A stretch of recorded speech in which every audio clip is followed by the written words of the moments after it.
अविश्वास की परछाई, राहुल साहू हत्याकांड का भयावह सच। लखनऊ की सुबहें अक्सर एक नई उम्मीद और चहल पहल के साथ आती हैं। 8 जून का दिन भी ऐसा ही था जब 24 वर्षीय राहुल साहू अपनी रोजी रोटी का साधन अपनी ई रिक्शा लेकर घर से निकला। उसकी आंखों में अपनी पत्नी के लिए बेहतर भविष्य के सपने थे, एक साधारण सुखद जीवन की अभिलाषा थी। लेकिन उसे क्या पता था कि उस दिन का सूरज उसके जीवन का अंतिम सूर्योदय लेकर आया था और वो अब कभी अपने घर वापस नहीं लौटेगा। राहुल ने कुछ समय पहले ही प्रेम विवाह किया था। यह एक ऐसा फैसला था जिसने उसके दिल को खुशी से भर दिया था, लेकिन उसके परिवार के कुछ सदस्यों, विशेषकर उसकी पत्नी के भाई गुलशन यादव के मन में गहरी कड़वाहट घोल दी थी। गुलशन इस रिश्ते से नाराज था। उसके भीतर बदले की एक धीमी लेकिन घातक आग सुलग रही थी। यह आग समय के साथ इतनी प्रचंड हो गई कि उसने राहुल के अस्तित्व को ही हमेशा के लिए मिटा देने की ठान ली। उसके मन में नफरत का एक जाल बुना जा रहा था, एक ऐसा जाल जिसमें राहुल पूरी तरह फंसने वाला था।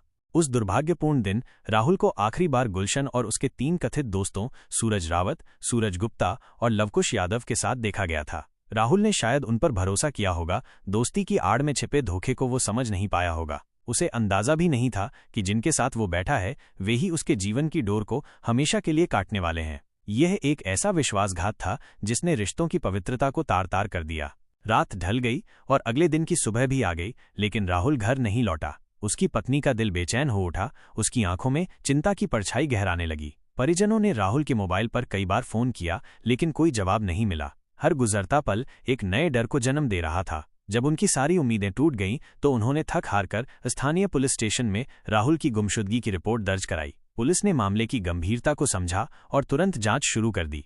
शुरुआती जांच में पुलिस को राहुल के आखिरी ज्ञात ठिकानों और उसके साथ मौजूद लोगों के बारे में जानकारी मिली। धीरे धीरे शक की सुई गुलशन यादव और उसके साथियों की तरफ घूमने लगी। पुलिस ने उनसे पूछताछ करने की कोशिश की, लेकिन वे लगातार पुलिस को गुमराह करते रहे।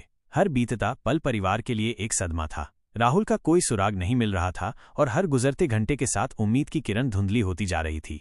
3 दिन बीत गए और राहुल का कोई पता नहीं चला। परिवार का धैर्य जवाब दे रहा था। पुलिस ने मामले की गंभीरता को देखते हुए अपनी जांच का दायरा बढ़ाया। सर्विलांस और मुखबिरों से मिली जानकारी के आधार पर पुलिस ने सूरज गुप्ता और सूरज रावत को हिरासत में ले लिया। ये वे चेहरे थे जो राहुल के साथ आखिरी बार देखे गए थे।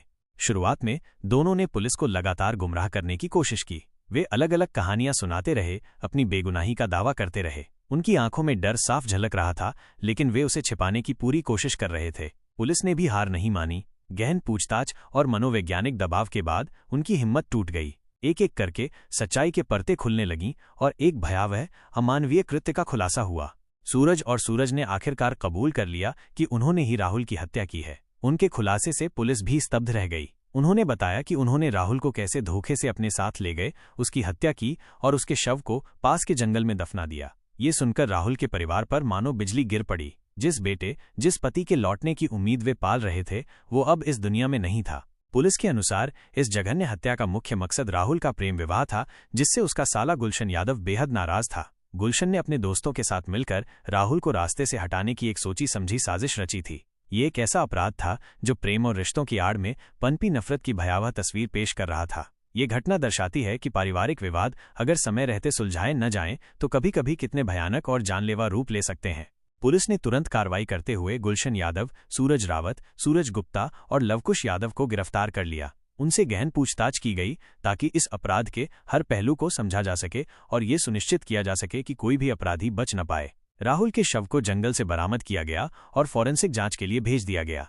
लखनऊ की सड़कें फिर से शांत हो गई थीं, लेकिन राहुल की दर्दनाक कहानी ने पूरे शहर में एक गहरा निशान छोड़ दिया था। ये कहानी सिर्फ एक अपराध की नहीं थी, बल्कि एक परिवार के भीतर पनपे अविश्वास और बदले की भावना की थी, जिसने एक युवा जीवन को बेरहमी से छीन लिया। राहुल की पत्नी और उसके परिवार के लिए ये एक ऐसा घाव था जो शायद कभी भर नहीं पाएगा। न्याय की उम्मीद थी, लेकिन राहुल की कमी को कोई भी कानून या सजा पूरा नहीं कर सकती थी। ये घटना समाज के लिए एक चेतावनी थी कि कैसे रिश्तों में दरारें और नफरत अंततः विनाश का कारण बन सकती हैं।